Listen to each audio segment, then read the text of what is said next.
to the grid. You're just thinking about winning a race.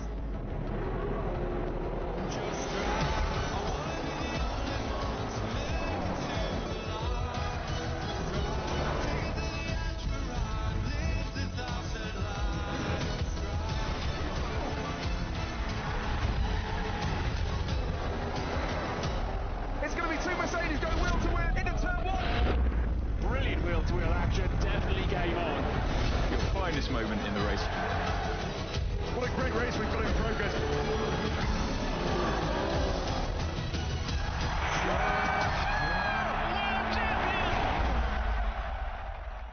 Good morning, everybody. Welcome to Japan, a week on from Lewis Hamilton's misfortune in Malaysia. I reckon there's only one man out there who can beat Hamilton. Who's that? Hamilton. It's a fire. Oh, no! It has all gone terribly, terribly wrong. Red Bull looking racy. Daniel Ricciardo sees the checkered flag. Ricciardo wins the Malaysia Grand Prix. Rosberg comes home for third and takes a 23-point lead in the championship. Yes, what a weekend it was. Last time out, the Sepang International Circuit. Alongside me, Johnny Herbert and Anthony Davidson. Great to have you with us, Ant. You're watching from at home, or...? I was, yeah. Enjoy it?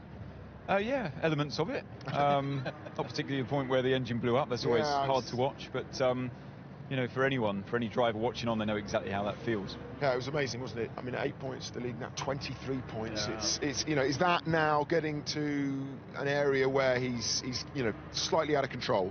Well, I think it's a situation where it ain't over. And it's not over because there's so many points to go. And again, you've got Lewis who's driving very well. You've got Nico who's driving very well at the same time. It's going to be the one who has the least, or the one who has the most luck, to be perfectly honest. Yeah, Daniel Ricciardo making the most of it. It was good to see them racing, wasn't it? The Red Bulls right at it for a couple of laps. Yeah, through you know, the high-speed chicane, side by side, brilliant stuff. And we later found out that they were giving each other a little bit more respect than they would have done perhaps if they weren't teammates, which is good. That's what you want. Wheel-to-wheel racing, but the respect there, that the fact they're teammates. So yeah, happy for Ricciardo to get the win that he deserved already from earlier in the year. Yeah, he had it. Yeah. He was kind of owed. He was owed that. Yeah, he was owed that, definitely. despite the fact that See, luck comes around. It does. This is the state of the championship. Then, as we said, we've got 5 left. And the gap is now at 23 points, as Antti was saying. One DNF though, and of course that's from Nico Rosberg.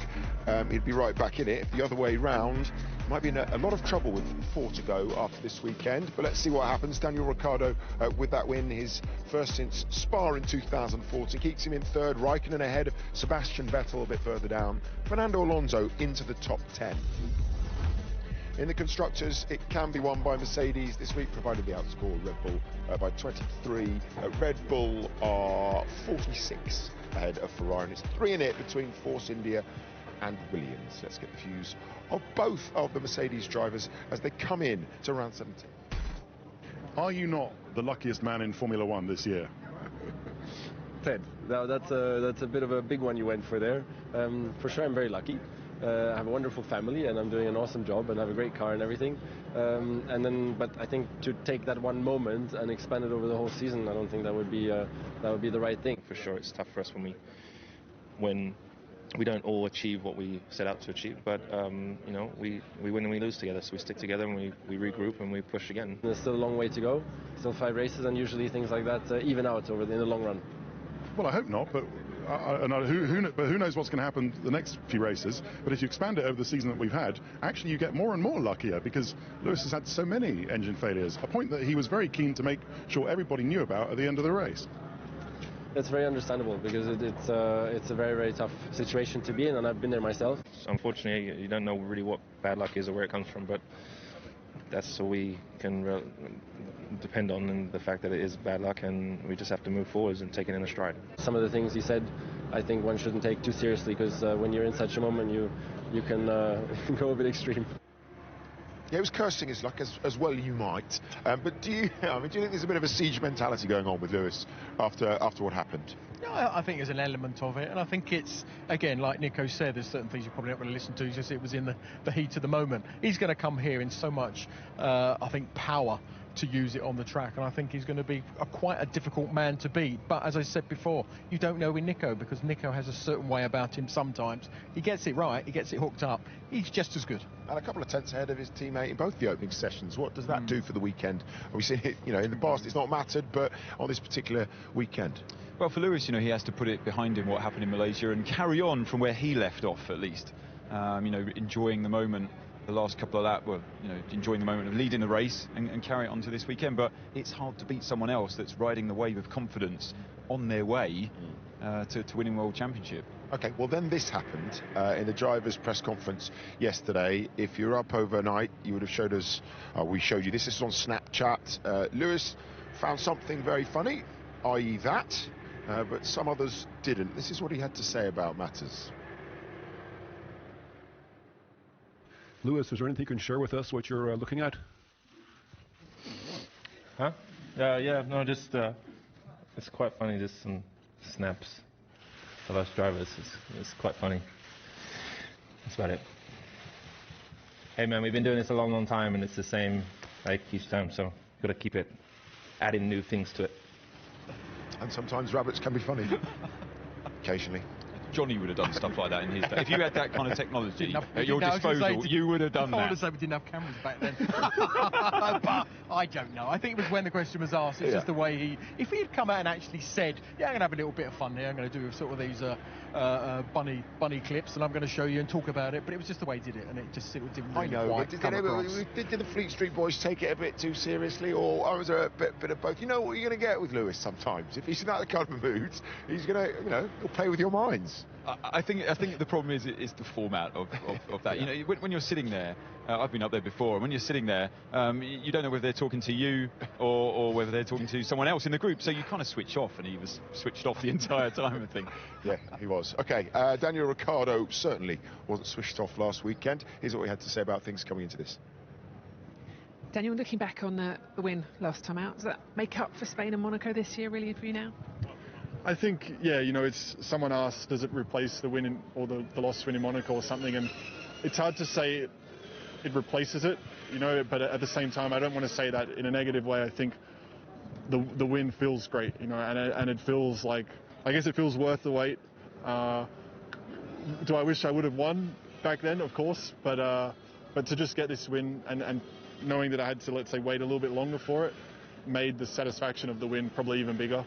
So yeah, I wouldn't change last Sunday for anything, and yeah, it was cool. I got to let it all sink in, and that was nice. I did get to enjoy it. He did, they both did, and clearly, as we were discussing earlier, that they were racing all the way to the end. But if evidence has been shown from today, and I know the guys are going to go into this in a bit more detail on the Skypad in a few moments, the long run pace looks good. Every single weekend there's some sort of improvement. Yeah, and we see that Red Bull sort of, you know, developing so well over the season. And I think something like that win that Daniel got there in Malaysia is something you can really use. I remember when I won in Nürburgring and I went to Malaysia for the next race, I was on another level just because you've done everything you possibly can. You've broke your duck, you've got that race win under your belt, and then you actually go into a race in a way more positive way. So he's probably going to be more powerful here than he has been before on a circuit that should suit the Red Bull. As he said, good things come to those who wait, and he's had to wait the best part of 2 years. Right, here's a few things you might not know about the circuit in Suzuka.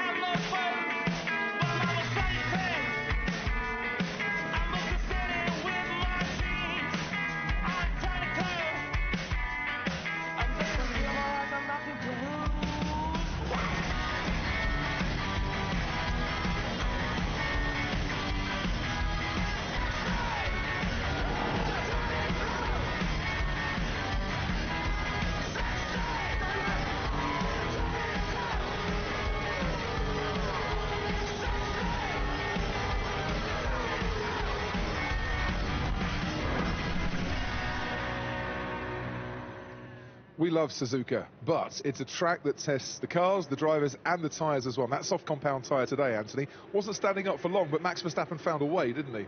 Yeah, I mean, the tyres were hanging on in there. We saw the right front particularly suffering. But, yeah, some of the drivers were finding their way around it a bit more than others. Very comparable pace for Verstappen to the two Mercedes on the soft tyres. Let's have a little look then at what happened elsewhere in practice. You know, the wheels keep on turning in Formula One and the fans keep on flocking in with the hashtag JB17 tribute on the side to Jules Bianchi. Lewis Hamilton didn't have time to sign a crash helmet there, and Max Verstappen, well, always in conversation, always trying to learn something. But what can Fernando Alonso learn from this? Getting caught out at the beginning of FP1, hitting the barrier, just damaging the right rear of the car, and he didn't do that again.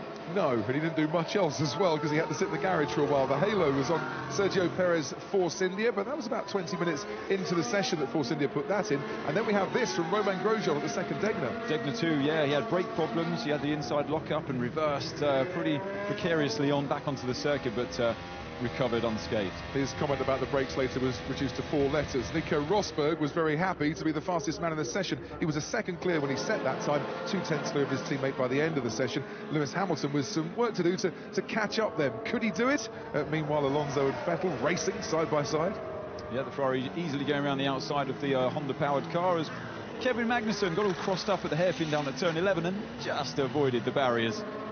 Smoking rear for Nico Rosberg, but that's just topped up with fuel, nothing to be alarmed about. This, though, completely different, Ant. Different kind of smoke there for Danny Kvyat as he lost the rear onto the start-finish straight, and, well, that was lucky to avoid. Speaking of avoiding things, Nico Hulkenberg arriving a bit too quick behind the Williams, and Gutierrez coming to a standstill on the exit of turn 7, which caused the safety car, the virtual safety car. And ruined Daniel Ricciardo's attempts to set the qualifying lap as well. Nico Rosberg had the pace all day long, and he was the fastest man again in the session, at this stage by 8/10, but his teammate Lewis Hamilton 7/100ths behind him by the end. So it's nip and tuck between the two Mercedes drivers. Yeah, we shouldn't be surprised at the fact it's going to be close between them. It has been all year, and I'm sure that's going to continue, Crofty. Well, Nico Rosberg fastest. Let's hear from the drivers then, starting with his teammate.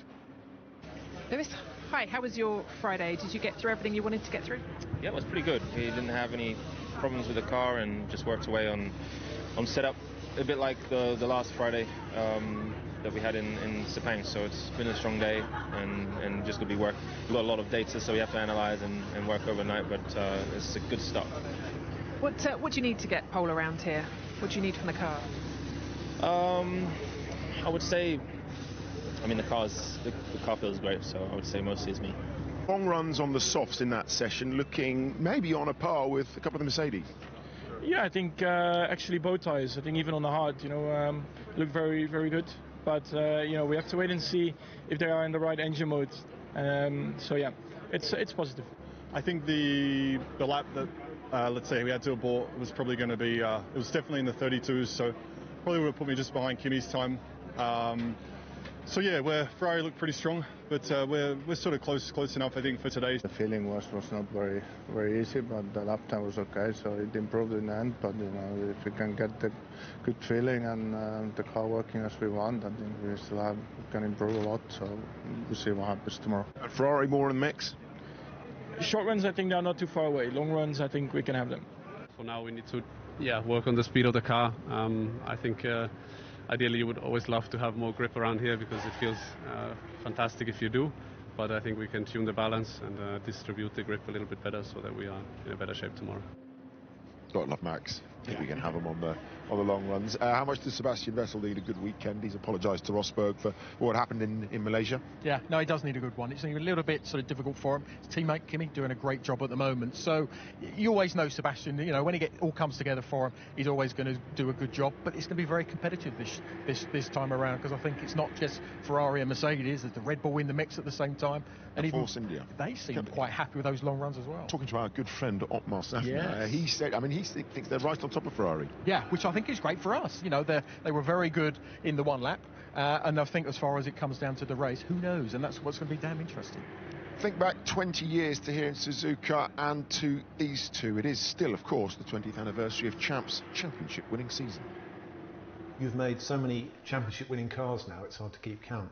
But that was a peach of a car. It was a relatively easy championship once we got to kind of Montreal mark. Yeah. It looked fairly set that one of you two was going to win.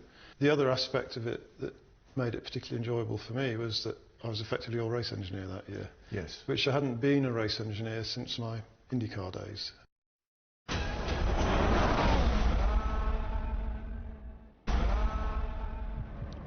Welcome back to the F1 show. I've come back from speaking to the drivers, so I'll join you for the rest, if that's all right. Mrs. Ben, Mrs. By Magic, Rachel appears. Good stuff.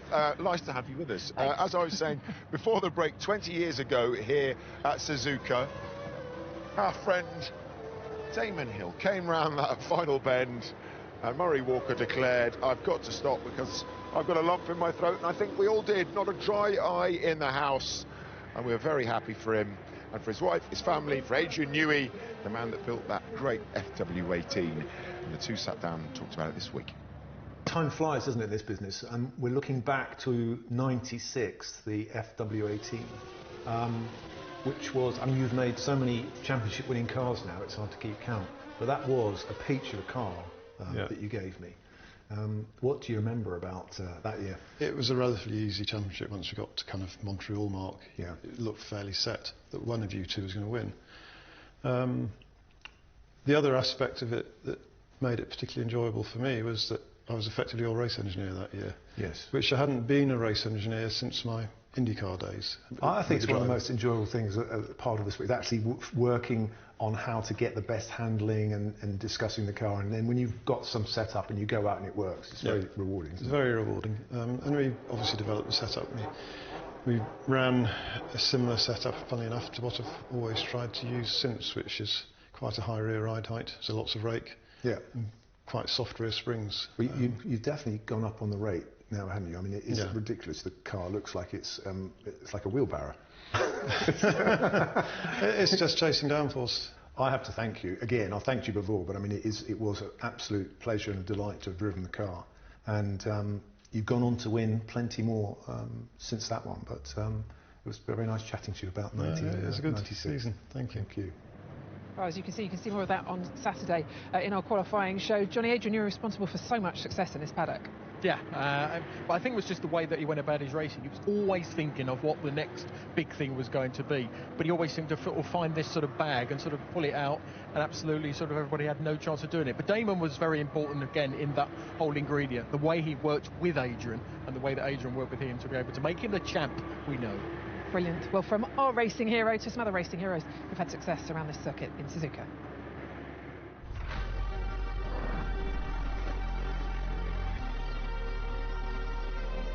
It has been one of the most difficult and treacherous Grand Prix in the history of Formula One racing. If he wins the World Championship this year, he fully deserves it, just on the back of this afternoon.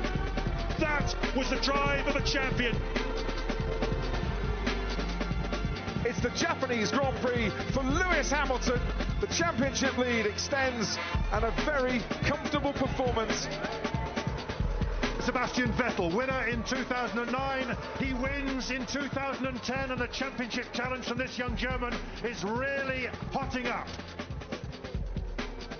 And Kimi Räikkönen dips onto the dirt. Look, there goes the Ferrari off the track. It's a dreadful start this spinning round. Quite a bit of contact, Grosjean and Mark Webber as well. And Nico Rosberg also getting caught up. And Fernando Alonso is out of this race. We haven't seen a back-to-back winner in 2012. We're going to see one now, though. Vettel waves to the fans. The checker flag waves for him. Sebastian Vettel wins the Japanese Grand Prix. Michael Schumacher wins in Japan to equal Nigel Mansell's all-time record of 9 wins in one season. A brilliant race for Michael Schumacher, who exits the chicane for the 53rd and last time to win the 2000 Japanese Grand Prix and the World Championship for the 3rd time, to give Ferrari and Italy their dream. And look, he knows it. He is absolutely beside himself with joy.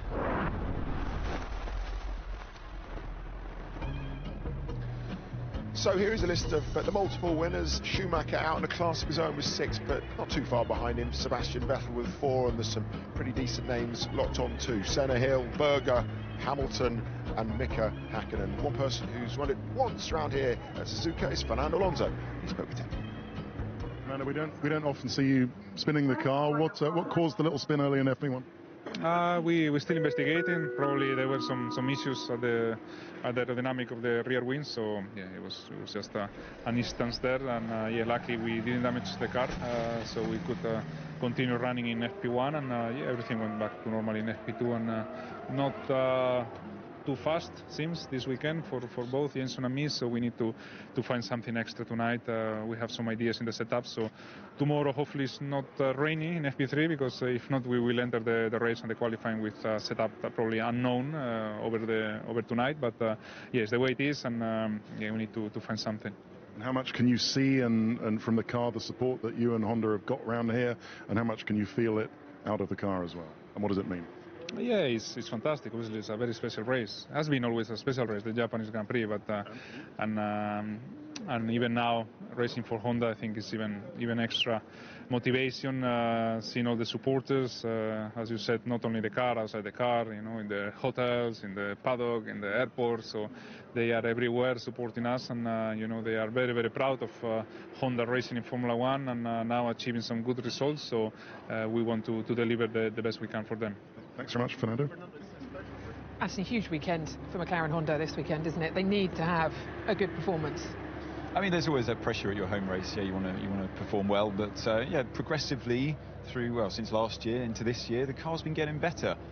They've been delivering in that performance upgrade pretty much race on race, and yeah, this is the race to really have it all come into fruition. But you never know. You know, racing is unpredictable at the best of times. The Japanese audience here, you know, racing around here well, they're fanatical fans, if that's even a way of putting it. I've got my home race effectively coming up next weekend in Fuji for Toyota, so it's the same kind of thing. But you can't plan success, can you? So you know, you just have to see how it falls. Johnny Superfans here as well this week. 4 chicken curries he got on the way in, didn't he, this morning? 6 and 4 rice. So I don't know what I'm going to do with the other 2. We'll microwave them when we get it a little bit later. Right, talking of Japanese cars, we sent Natalie for some hot rod action at Santa Pod this week.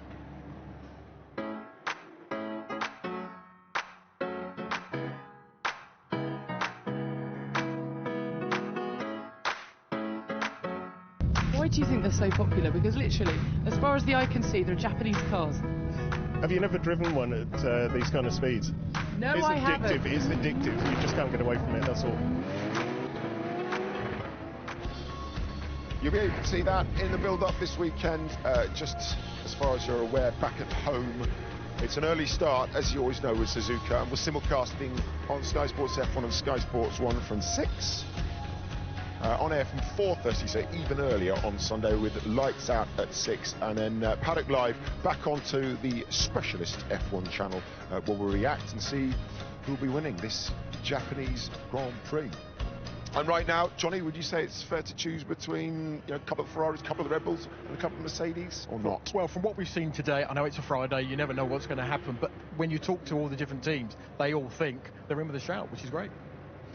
Well, Red Bull boys had a good afternoon today, but not as good as they had earlier in the week. They enjoyed a day out in Tokyo.